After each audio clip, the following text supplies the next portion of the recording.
मूकं करोति वाचालं पंगुं लंघयते गिरिं यत्कृपातमहं वन्दे श्रीगुरुं दीनतारिणं श्रीचैतन्येश्वरं परमानन्दमाधवम्. It is my great honor and pleasure, privilege to be amongst all of you here this evening. This afternoon. I'm still in Germany. I travel a lot and I see that every country has a USP, a unique selling proposition. When we talk about the United States of America, it has a USP: liberty, freedom, comfort for the citizens. When we talk about the United Kingdom, it has a USP: royalty, the supremacy of the Queen. When we travel to Japan, Japan has a USP: technology. You travel to the Middle East, Middle East has a USP: oil. And when we talk about India, India also has a USP, a unique selling proposition, something that all of us are known for. Sometimes I say, how do you recognize an Indian? An Indian is known by a man or a lady who will use the shampoo till the last bit by putting water to the bottle. How do you recognize an Indian? You would know an Indian by a man or a lady who will use the balan, the rolling pin, to squeeze the last bit of the toothpaste out of the toothpaste. How do you recognize an Indian? An Indian is a person who gives another person a missed call. That culture doesn't exist in the world. There's nothing like a missed call in the world, by the way, ladies and gentlemen. How do you know an Indian? You would know an Indian by a person who will use a t-shirt till there's a hole in it.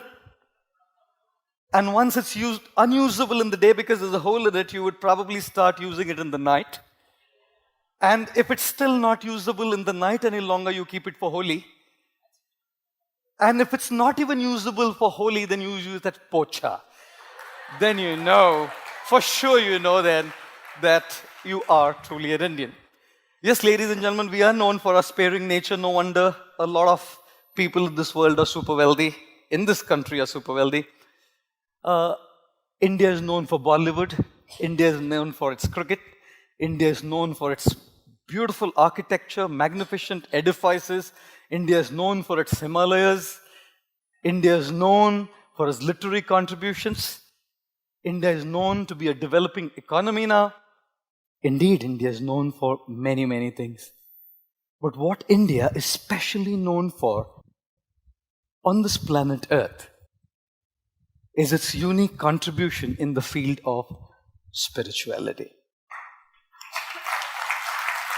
Wherever I travel in the world, I see people glorifying, talking about, eulogizing the principle of spirituality that comes from this great land, Bharat Bhumi. People from America, people from Europe, people from different parts of the world come to India to see the beauty of India.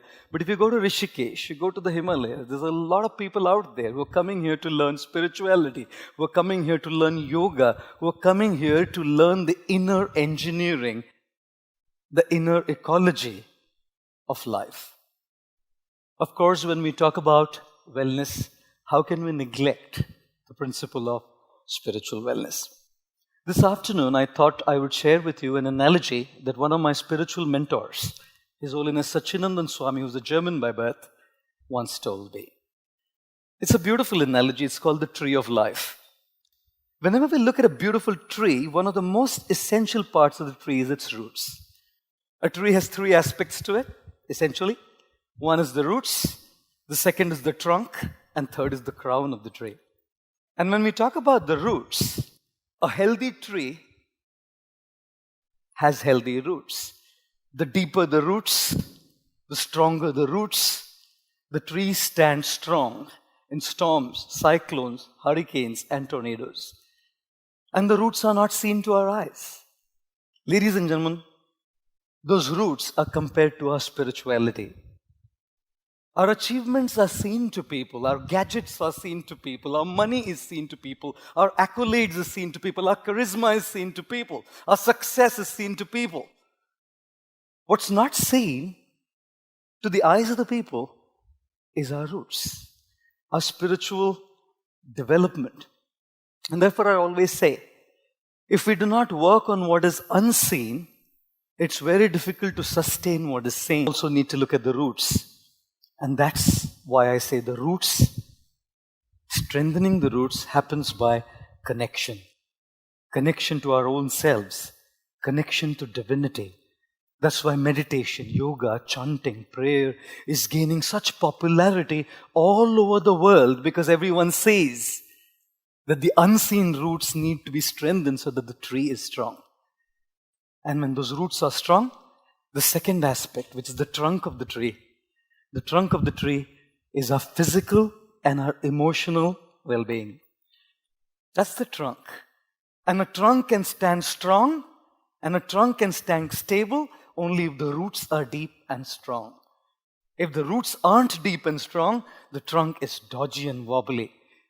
A hurricane or a cyclone can shake it, sometimes even uproot it from the very core. I remember very well, in the year 2009, I believe it was the 9th of July, I received a phone call from my mom, 1:30 in the morning, and she was crying on the phone. I guessed it. The inevitable has happened. My father was bedridden from Parkinson's disease. I knew something untoward had taken place. Obviously, my father had passed away. I went for the cremation. My father's body was lying on stage. A few family friends, a couple of relatives were all there, talking about my father, all these good things and all of that. And then one member, who was the leader of the community I belonged to, and who also happened to be family, spoke a few words about my father, and then he said, actually this man would have lived longer, but the cause of this man's death is a son. He called me the killer of my father. Did you hear that? Could there be an insult worse than that? That night when I went to my mom's house, even after years of my spiritual practice, I was tossing and turning as these words rang in my ears that I was the killer of my father. It was because of me that my father had died. Ladies and gentlemen, my mind was restless. My emotional state had been disturbed. And when your emotional state is disturbed, you can't sleep, you can't get anything out of life. Your experience of life is proportional to your emotional state. Therefore, William Blake said the mind can make heaven out of hell or hell out of heaven. That night, as I tossed and turned, I remember one statement my guru, Radhanath Swami, the author of The Journey Home, if you can grab it, read it, beautiful book.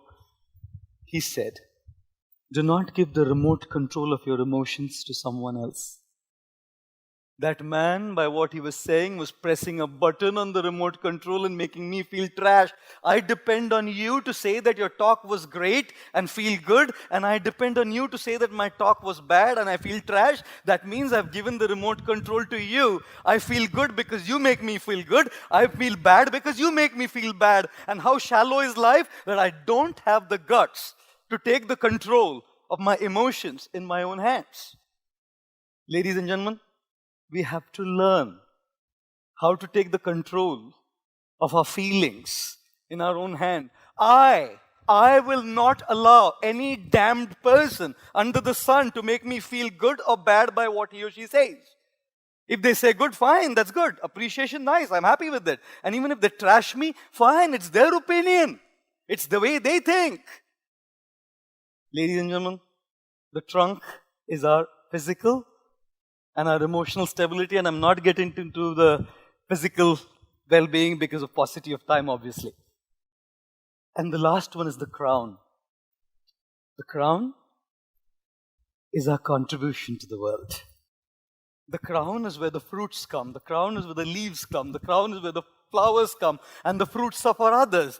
The flowers are for others. The leaves are for others. The shade that the crown of the tree gives is for others. I'm saying this because people say that life is like an ice cream. You should enjoy it before it melts. It'll indeed melt away. I say life is like a candle. You should bring light to others before it melts. Both the ice cream melts and the candle melts. But the ideology behind the ice cream is selfish enjoyment. And the ideology behind the candle is selfless contribution, selfless service to others. And each of us, in our own ways, must learn how to contribute like the crown of the tree. I must end with this little thing that I want to say. This last one point I would like to mention is this. If you have ever been on a flight, the members of the cabin crew will come there and say, ladies and gentlemen, this is a seat belt, I know. This you have buckle it, I know. I know some pilots are sitting here, I must apologize. You know, if there be a lack of oxygen supply in the cabin, oxygen masks will drop from the cabin above your heads.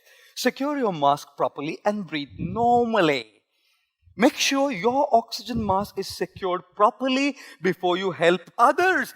God, I thought this is the height of selfishness. But if you don't keep yourself in place, you can't help others. If you don't have resources, you can't share your resources. If you don't feel love, you can't share love. If you don't feel hope, you can't give hope. If you don't feel uplifted, you can't uplift others. Therefore, be selfish first. Care for your roots. Care for your trunk. Because only when your roots and trunk are in place, then the crown can give others. How many of you like to look beautiful? Any of you like to look handsome? Those who are not raising their hands think they're already good looking. Anyway, that's another story of it. One lady came to class, teacher came to class and wrote on the whiteboard, I am beautiful. Which tense is it? The student says, past tense, madam. You know. Our late president, Shri Abdul Kalam ji, said a very nice thing which left a deep mark on me. He said, if you really want to look handsome, give your hand to some, and you will automatically look handsome. Because handsomeness is not about beauty and looks, it's about how we contribute to people. I conclude by saying, if you are beautiful, it's God's gift to you. If you live your life beautiful, it's your gift to God. And therefore, the tree of life is about three things. Roots, unseen to the world. Deepen them by connection to the divine, connection to God, your spiritual practice, your meditation, your prayer. The trunk, which is about cultivation of emotional and physical wellness, emotional stability. Do not allow others to remote control you. And three, the crown is about contribution, giving, returning back, a sense of purpose. Because the purpose of life is a life of purpose. And thus the tree of life teaches us three things. Connection, cultivation, and contribution. Ladies and gentlemen, I wish to thank all of you very, very much for your kind attention. Thank you very much.